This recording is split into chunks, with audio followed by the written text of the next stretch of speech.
Doctor ortho, अब दर्द भी घुटने टेकेगा।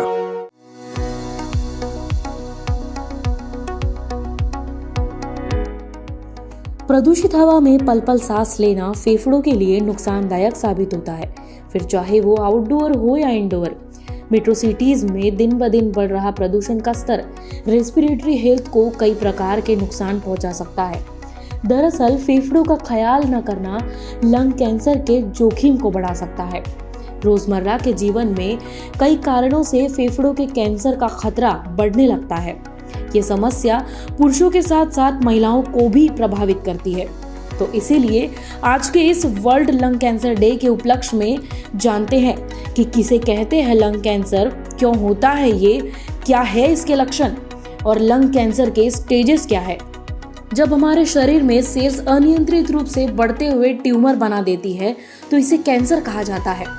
जब इसकी शुरुआत फेफड़ों की सेल्स से होती है तो इसे फेफड़ों का कैंसर या लंग कैंसर कहते हैं। फेफड़े के कैंसर की सबसे बड़ी वजह बहुत सारे सिगरेट पीना होता है। हालांकि आजकल वो लोग भी लंग कैंसर का शिकार हो रहे हैं जिन्होंने सिगरेट को कभी ना हाथ लगाया हो। लंग कैंसर धीरे धीरे बढ़ता है, इस वजह से इसे साइलेंट किलर की कैटेगरी में भी रखा गया है। इलाज में देरी और लापरवाही की वजह से ये कैंसर जानलेवा भी साबित होता है। आमतौर पर यही माना जाता है कि फेफड़े का कैंसर का सबसे बड़ा कारण धूम्रपान है। इसके अलावा ये दूसरे कारणों से भी होता है, जिनमें तंबाकू चबाना, धुएं के संपर्क में आना, घर या काम पर एस्बेस्टस या रेडॉन जैसे पदार्थों के संपर्क में आना शामिल है। इसके अलावा ये पारिवारिक इतिहास के कारण भी हो सकता है। अगर रोकथाम की तरफ शुरुआत में ही ध्यान दिया जाए तो इससे खुद को बचाया जा सकता है। फेफड़ों के कैंसर के शुरुआती लक्षण ऐसे होते हैं जिन्हें आमतौर पर लोग मामूली समझकर इग्नोर कर देते हैं और यही सबसे बड़ी गलती होती है। लंग कैंसर का सबसे सामान्य लक्षण अधिक समय तक खांसी है। हर तरह के उपायों के बाद भी खांसी ठीक नहीं हो रही है, उल्टा गंभीर होती जा रही है, तो बिना देरी किए डॉक्टर को संपर्क करना चाहिए।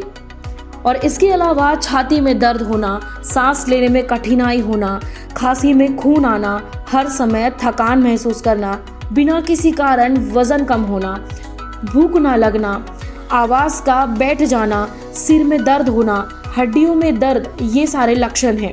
स्मॉल सेल लंग स्टेज, अगर आपको स्मॉल सेल लंग स्टेज है तो आपका डॉक्टर इसे TNM भी बता सकता है। डॉक्टर NSCLC के लिए सामान्य स्टेज का भी उपयोग कर सकते हैं। इनसे हर एक के लिए TNM प्रणाली और संख्याओं का उपयोग भी होता है। गुप्त अवस्था, कैंसर वाले सेल आपके द्वारा खांसने के दौरान आने वाले बलगम तक पहुंच सकते हैं। इसे ट्यूमर इमेजिंग स्कैन या बायोप्सी पर नहीं देखा जा सकता। इसे हिडन कैंसर भी कहा जाता है। स्टेज 0, कैंसर ट्यूमर बहुत छोटा होता है।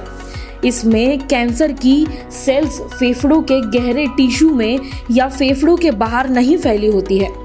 स्टेज 1, स्टेज 1 में कैंसर फेफड़ों के सेल्स में होता है, ना कि लिम्फ नोड्स में। स्टेज 2 में हो सकता है कि बीमारी फेफड़ों के पास मौजूद लिम्फ नोड्स में फैल गया हो। स्टेज 3 में कैंसर लिम्फ नोड्स और छाती के बीच में फैल जाता है। स्टेज 4 में कैंसर शरीर में व्यापक रूप में फैल गया होता है और हो सकता है कि ये मस्तिष्क, हड्डियों या लीवर में फैल गया हो।